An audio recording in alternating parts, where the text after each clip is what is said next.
دوستو ایک بار پھر آپ کا ایکسپرٹ اردو چینل میں خیر مقدم کرتا ہوں، آپ کا سواگت کرتا ہوں۔ میں ریاض احمد آج انشائیہ محمد حسین آزاد کا لکھا ہوا انشائیہ جو آپ کے نصاب دھنک NCERT بک دھنک میں شامل ہے، تو انشائیہ نگار محمد حسین آزاد اور انشائیہ انسان کسی حال میں خوش نہیں رہتا۔ تو سب سے پہلے محمد حسین آزاد کے حیات و خدمات پر ہم روشنی ڈال لیں۔ محمد حسین آزاد 1829 عیسوی دہلی میں پیدا ہوئے اور 1910 عیسوی لاہور میں ان کا انتقال ہوا۔ محمد حسین آزاد اردو کے اہم ادیب اور شاعر تھے۔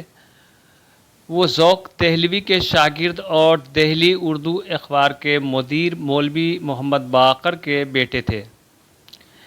ان کی ابتدائی تعلیم گھر پر ہوئی۔ ابتدا میں انہوں نے ملازمت کے سلسلے میں مختلف شہروں کا دورہ کیا۔ آخر میں وہ لاہور میں محکمہ تعلیم میں ملازم ہوئے۔ لاہور میں انہوں نے انجمن پنجاب کی زیر نگرانی ایک نئے انداز کے مشاعرے کی بنیاد ڈالی، جس میں شاعر دیے گئے عنوانات پر نظمیں سناتے تھے۔ یہیں سے اردو میں جدید نظم نگاری یا جدید شاعری کا آغاز ہوا۔ محمد حسین آزاد اچھے شاعر ہی نہیں بلکہ بلند پایہ انشا پرداز بھی تھے۔ آب حیات، دربار اکبری، نیرنگ خیال، سخندان فارس وغیرہ ان کی مشہور کتابیں ہیں۔ انہوں نے بچوں کے لیے اردو ریڈرز اور نظمیں بھی لکھی ہیں۔ محمد حسین آزاد صاحب طرز ادیب ہیں۔ ان کی نثر شگفتہ اور سجی ہوئی ہوتی ہے۔ انشائیہ انسان کسی حال میں خوش نہیں رہتا۔ سقراط حکیم نے کیا خوب لطیفہ کہا ہے کہ اگر تمام اہل دنیا کی مصیبتیں ایک جگہ لا کر ڈھیر کر دیں اور پھر سب کو برابر بانٹ دیں تو جو لوگ اب اپنے تئیں بدنصیب سمجھ رہے ہیں وہ اس تقسیم کو مصیبت اور پہلی مصیبت کو غنیمت سمجھیں گے۔ ایک اور حکیم اس لطیفے کے مضمون کو اور بھی بالاتر لے گیا ہے۔ وہ کہتا ہے کہ اگر ہم اپنی اپنی مصیبتوں کو آپس میں بدل سکتے ہیں پھر ہر شخص اپنی پہلی ہی مصیبت کو اچھا سمجھتا۔ میں ان دونوں کے خیالوں کو وسعت دے رہا تھا اور بے فکری کے تکیے سے لگا کر بیٹھا تھا کہ نیند آ گئی اور خواب میں دیکھتا ہوں کہ سلطان افلاک کے دربار سے ایک اشتہار جاری ہوا ہے، خلاصہ جس کا یہ ہے کہ تمام اہل عالم اپنے اپنے رنج و الم اور مصائب و تکالیف کو لائیں اور ایک جگہ ڈھیر لگائیں۔ چنانچہ اس کا مقصد کے لیے ایک میدان کے میدان خیال سے بھی زیادہ وسیع تھا۔ تجویز ہوا اور لوگ آنے شروع ہوئے۔ میں میدان کے بیچوں بیچ میں کھڑا تھا اور ان کے تماشے کا لطف اٹھا رہا تھا۔ دیکھتا تھا کہ ایک کے بعد ایک آتا ہے اور اپنا بوجھ سر سے پھینک جاتا ہے، لیکن جو بوجھ گرتا ہے مقدار میں اور بھی بڑا ہو جاتا ہے، یہاں تک کہ وہ مصیبتوں کا پہاڑ بادلوں سے بھی اونچا ہو گیا۔ ایک شخص سوکھا سہما دبلا پے کے مارے فقط ہوا کی حالت ہو رہا تھا، اس انبوہ میں نہایت چالاکی اور پھرتی سے پھر رہا تھا۔ اس کے ہاتھ میں ایک آئینہ تھا جس میں دیکھنے کی شکل نہایت بڑی معلوم ہونے لگتی تھی۔ وہ ایک ڈھیلی ڈھالی پوشاک پہنے تھا جس کا دامن قیامت سے بندھا تھا۔ اس پر دیوزادوں اور جناتوں کی تصویریں زردوزی کڑھی ہوئی تھی اور جب وہ ہوا سے لہراتی تھیں تو ہزاروں عجیب و غریب صورتیں ان پر نظر آتی تھیں۔ اس کی آنکھیں وحشیانہ تھیں مگر نگاہ میں افسردگی تھی اور نام اس کا وہم تھا۔ ہر شخص کا بوجھ بندھواتا تھا اور لدواتا تھا اور مقام مقررہ پر لے جاتا تھا۔ میں نے اپنے ہم جنسوں اور ہم صورت بھائیوں کو جب بوجھوں کے نیچے گڑگڑاتے دیکھا اور ان مصیبتوں کے انبار کو خیال کیا تو وہ بہت گھبرایا اور دل میں ایسا ترس آیا کہ وہ بیان نہیں ہو سکتا۔ اس عالم میں بھی چند شخصوں کی حالت ایسی نظر آئی کہ اس نے ذرا میرا دل بہلایا۔ صورت بہلاوے کی یہ ہوئی کہ دیکھتا ہوں کہ ایک شخص پرانے سے چکن کے چوغے میں ایک بھاری سی گٹھری لیے آتا ہے۔ جب وہ گٹھری انبار میں پھینکی تو معلوم ہوا کہ وہ افلاس کا عذاب تھا۔ اس کے پیچھے ایک اور شخص دوڑا آتا ہے، بدن سے پسینہ بہتا تھا اور مارے بوجھ کے ہانپتا جاتا تھا۔ اس نے بھی اپنا بوجھ سر پر سے پھینکا اور معلوم ہوا کہ اس کی جورو تھی وہ بہت بری تھی۔ اس نے وہ بلا سر سے پھینکی۔ ان کے بعد ایک بڑی بھیڑ آئی کہ جن کی تعداد کا شمار نہ تھا۔ معلوم ہوا کہ یہ عاشقوں کا گروہ ہے۔ ان کے سروں پر دو دے آہ کے گٹھریاں تھیں کہ انہی میں آہوں کے تیر خیالی اور نالوں کے نیزے و بوالی دبے ہوئے تھے۔ اگرچہ یہ لوگ مارے بوجھ کے اس طرح درد سے آہیں بھرتے تھے گویا اب سینے ان کے پھٹ جائیں گے، لیکن تعجب یہ ہے کہ جب اس انبار کے پاس آئے تو اتنا نہ ہو سکا کہ ان بوجھوں کو سر سے پھینک دے۔ کچھ جد و جہد سے سر ہلایا مگر جس طرح لدے ہوئے آئے تھے اس طرح چلے گئے۔ بہت بوڑھیاں دیکھی کہ بدن کی جھریاں پھینک رہی تھیں۔ چند نوجوان اپنی کالی رنگت، کچھ موٹے موٹے ہونٹ، اکثر ایسے میل جمے ہوئے دانت پھینکتے تھے کہ جنہیں دیکھ کر شرم آتی تھی، مگر مجھے یہ حیرت تھی کہ اس پہاڑ میں سب سے زیادہ جسمانی عیب ہے۔ ایک شخص کو دیکھتا ہوں کہ اس کے پیٹھ پر بھاری سے بھاری اور بڑے سے بڑا بوجھ ہے، مگر خوشی خوشی اٹھائے چلا آتا ہے۔ جب پاس آیا تو معلوم ہوا کہ یہ ایک کوبڑا ہے اور آدم ذات کے انبار رنج و الم میں اپنے کوبڑے فن کو پھینکنے آیا ہے کہ اس کے نزدیک اس سے زیادہ کوئی مصیبت نہیں۔ اس انبار میں انواع و اقسام کے سقم اور امراض بھی تھے، جس میں بعض اصلی تھے اور بعض ایسے تھے کہ غلط فہمیوں نے خواہ مخواہ انہیں مرض سمجھ لیا تھا۔ ایک بوجھ مجھے اور نظر آیا جو امراض آدم ذات پر عارض ہوتے ہیں ان سب کا مجموعہ تھا، یعنی بہت سے حسین نوجوان تھے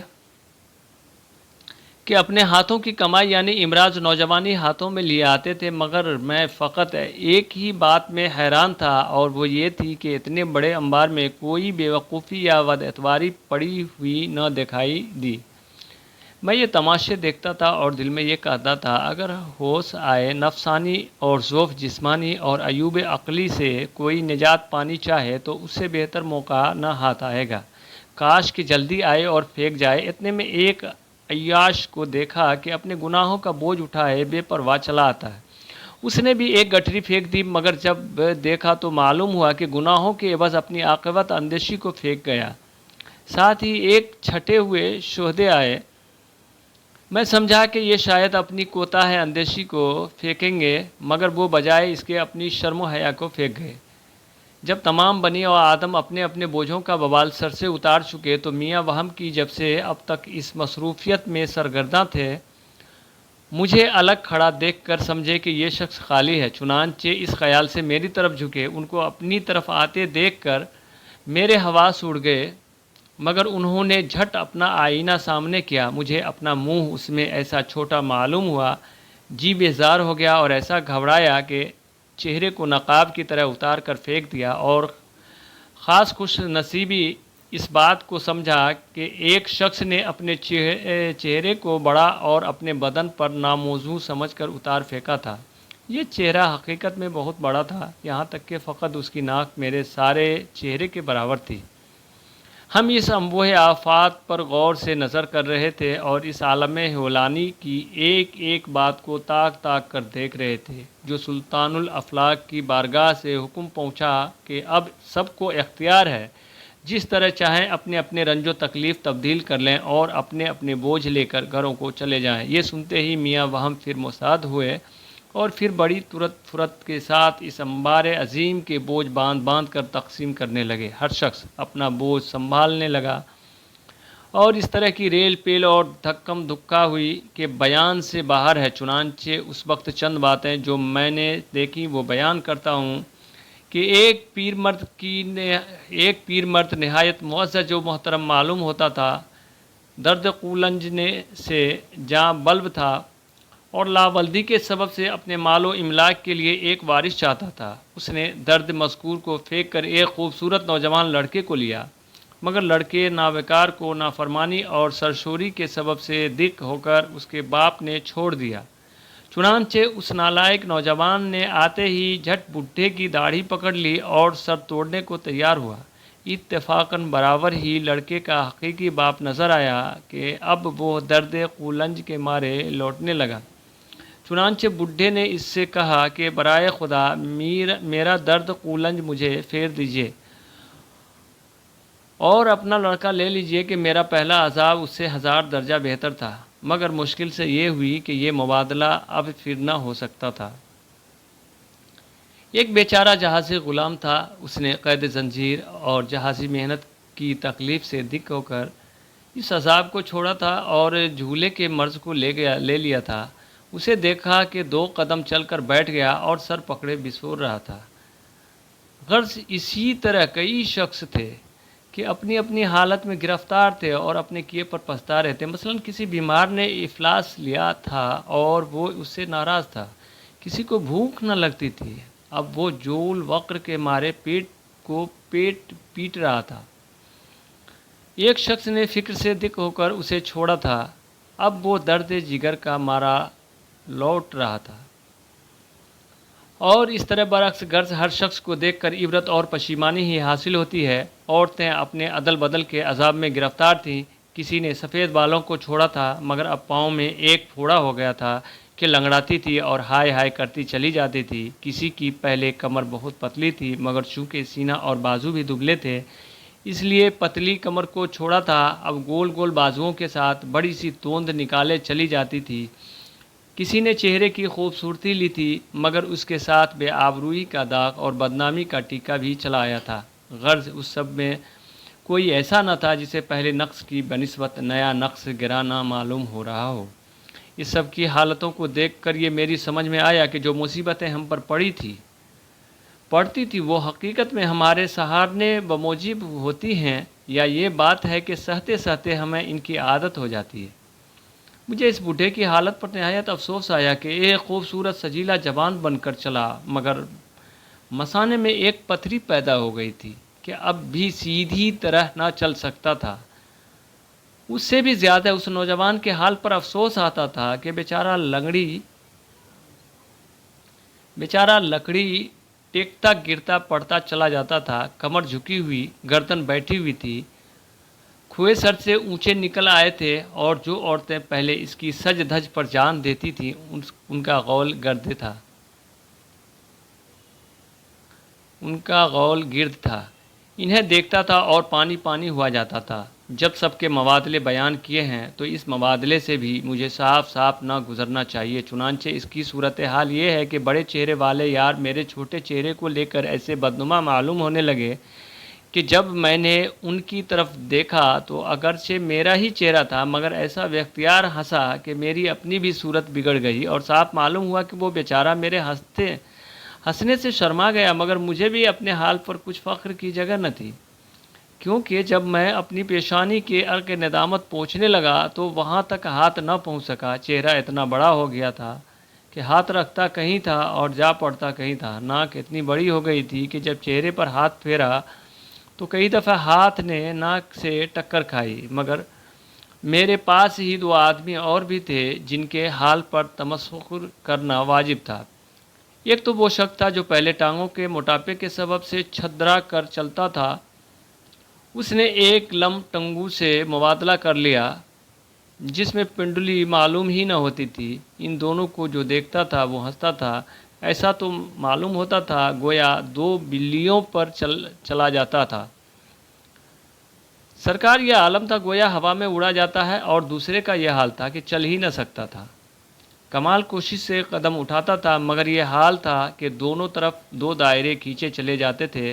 میں نے اس عجیب الخلقت کی حالت غریب کو دیکھ کر کہا کہ میاں اگر 10 قدم سیدھے چلے جاؤ تو سود مڑی کی ریوڑیاں کھلاتے ہیں۔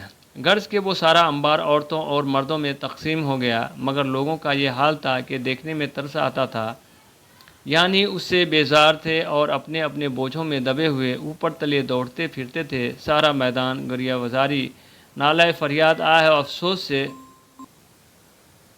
غرض کہ سارا انبار عورتوں اور مردوں میں تقسیم ہو گیا، مگر لوگوں کا یہ حال تھا کہ دیکھنے میں ترس آتا تھا، یعنی ان سے بیزار تھے اور اپنے اپنے بوجھوں میں دبے ہوئے اوپر تلے دوڑتے پھرتے تھے۔ سارا میدان گریہ و زاری، نالہ فریاد، آہ افسوس سے دھواں دھار ہو رہا تھا۔ آخر میں سلطان الافلاک کو بے کس آدمزاد کے حال دردناک پر رحم آیا اور حکم دیا کہ اپنے اپنے بوجھ اتار کر پھینک دیں، پہلے ہی بوجھ انہیں مل جائیں گے۔